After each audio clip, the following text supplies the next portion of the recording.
voitures tous les 2 ans, des voitures neuves, ils n'auront pas de soucis. Par contre, les gens qui n'ont pas d'argent pour s'acheter une voiture neuve, ils seront obligés de passer à la caisse tous les ans. Puisque maintenant, les contrôles techniques qu'ils veulent nous mettre en place, c'est tous les ans. Or, et le contrôle technique moto n'existe pas, ils veulent aussi mettre en place un contrôle technique et l'unifier avec le contrôle technique voiture tous les ans. Or, il est prouvé statistiquement, et pas par nous, hein, pas par la FFMC, mais par des instances, par des scientifiques, par des gens qui ont l'habitude de faire des statistiques et qui sont payés par les gouvernements en plus. Donc il est prouvé qu'il y a beaucoup plus d'accidents dans les pays où il y a des contrôles techniques que dans les pays où il n'y en a pas. C'est quand même curieux. Et en fait, on s'est aperçu que les gens qui n'ont pas de contrôle technique chez eux, ben, ils révisent régulièrement leur véhicule. Et ceux qui ont un contrôle technique, ben, souvent ils attendent en se disant ben, je verrai ce qu'il y a à faire au contrôle et je réviserai après. Voilà. Donc, il n'y a aucune incidence entre l'état des véhicules et l'accidentologie des véhicules. Et encore moins avec la moto. Le groupe d'ECRA, qui sont des bandits et des voleurs, et on va bien leur faire savoir, et on va les attaquer de toutes parts. Ils ont intérêt à se planquer parce que ça va être chaud pour leur cul. Ouais. La petite opération commando qu'on leur a fait jeudi, c'est rien. On va aller beaucoup plus loin, beaucoup plus fort. Donc le groupe d'ECRA a donné aux instances européennes de fausses statistiques. Et les DECRA sur ce coup-là, ils sont juges et partis, puisque en fait c'est leur business qu'ils défendent.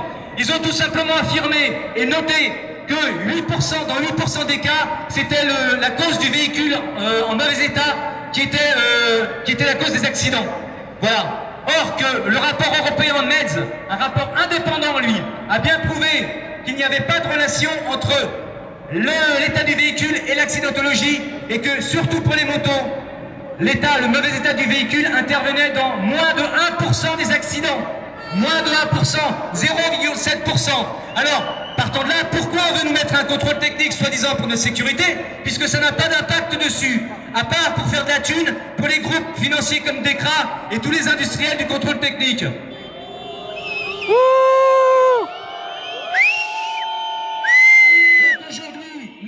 Automobilistes, on est en train de se faire tondre la laine sur le dos par des fumiers qui sont des financiers et qui sont en train de nous spolier carrément, parce que là c'est carrément le cas, hein. Et tout ça avec l'aval des politiciens européens. Donc, quand certains eurodéputés ont appris qu'il y avait cette manifestation, alors c'est curieux parce que dès qu'il y a une manif, ça y est, ça commence, ils nous donnaient rendez-vous. Donc on a eu rendez-vous, là on a rendez-vous cette semaine avec 7 eurodéputés français. Voilà, on va leur expliquer, parce que forcément, on peut considérer qu'ils ne connaissent rien à la moto, et que donc ils vont aller voter à l'Union européenne des choses qu'ils ne connaissent pas. Donc on va bien leur expliquer comment ça se passe, on va bien leur donner les vraies statistiques, bien leur prouver que ça n'a pas d'incidence avec l'accidentologie, et donc avec notre soi-disant sécurité. On va bien leur expliquer tout ça. Ah, t'as vu les et gens normalement, s'ils sont honnêtes et s'ils font leur boulot d'élus, ils devraient aller justement à la Commission technique européenne pour expliquer qu'il n'y a pas d'incidence et que donc il n'y a aucune raison pour qu'il y ait un contrôle technique sur les motos.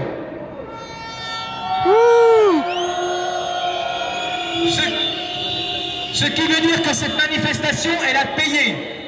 Alors, je suis désolé pour les copains et les copines qui sont partis avant. C'est vrai qu'on s'est arrêté longtemps. Ça a un peu foiré parce que la préfecture nous a chié dans les bottes.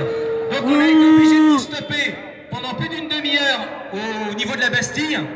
Et curieusement, le centre d'ECRA que l'on voulait aller visiter, juste pour leur lancer des œufs, de la farine et du PQ, curieusement, il est ouvert tous les samedis et là, il était fermé.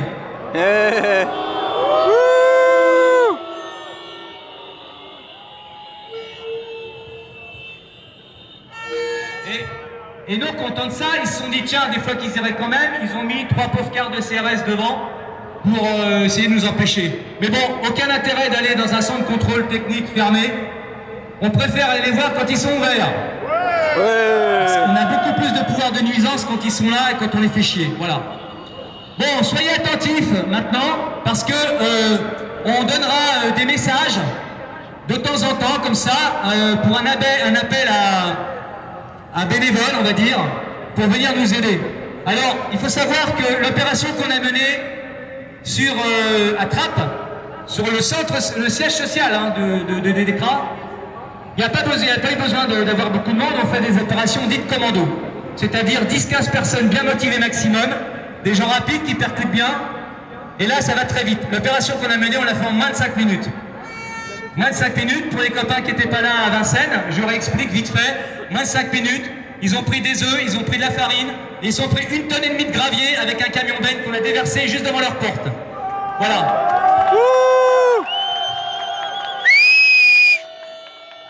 Donc l'opération a été rondement menée, on sait faire et on va continuer à faire. Voilà. Maintenant, je vous remercie tous d'être venus. Restez mobilisés parce que je pense que le contrôle technique, c'est certainement pas terminé. Il va falloir continuer à foutre la pression et surtout, encore une fois, vous êtes tous, pratiquement tous automobilistes, puisque les motards sont à 80-90% automobilistes. Donc, je vous recommande clairement de boycotter les centres techniques d'ECRA pour les contrôles techniques de votre voiture. Boycotter les centres de contrôle d'ECRA, quand on les touchera au portefeuille, ça va leur faire mal au cul.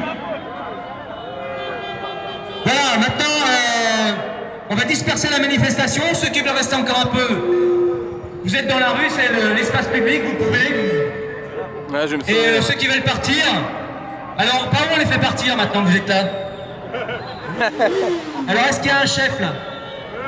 Est-ce qu'il y a un chef qui peut nous dire par où on peut partir? C'est énorme. Est-ce qu'on reste là toute la nuit?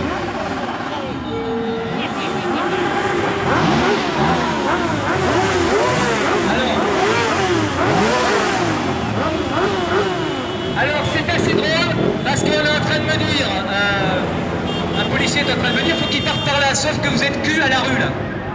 Donc, moi je vous dis un truc, vous partez où vous voulez, rupteur